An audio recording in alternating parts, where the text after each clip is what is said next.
Taking in the view isn't the only thing you can do for free at San Francisco's Pier 45.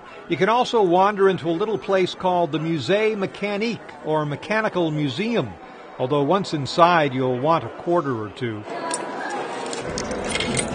Because as old as some of the coin-operated machines in here may be, they're not here just to be looked at. You get to grab onto some of these machines and play with them like they were originally intended, and that's the beauty of it. Dan Zielinski runs the place, or skates it if you want to get technical. Under that sign on the wall is a change machine. Thank you. He's always on the move because machines as old as these often need a little tinkering. But there's just so much to do all the time that you're always going. You know, you're always maintaining or tuning pianos or oiling something. He knows what he's doing because, as it turns out, he grew up with this stuff.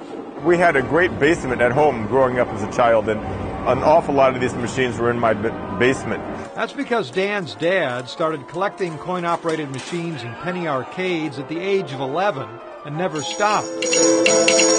There are player pianos. This is called manual fast forward. Mutoscopes. You have to turn it to the right or it won't go. And tests of strength.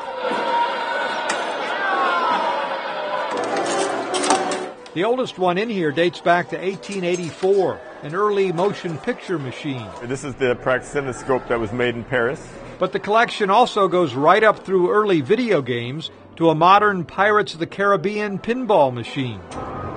All right, now there are a lot of machines in here you might expect to find, but I can guarantee you there are some you won't. The mechanical marvels might take you by surprise, like the Carnival with over 100 moving pieces, including a military band and a boxing match. Or by contrast, the End of the Trail that only does one thing. The wind blows. More curious, though, are a number of machines built in England in the 1940s, the ones depicting executions. That's very popular. And I'm not even going to bring up the opium den. But how about the mechanical horse with what looks like the Tin Man on his back? You know what kind of horse that is? No. It's a quarter horse.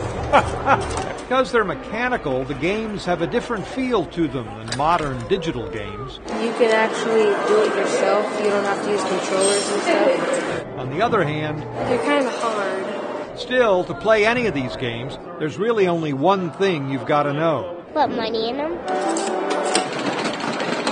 How much elbow grease you apply is up to you. At the Musee Mecanique in San Francisco, Jonathan Mung, News 10. Time!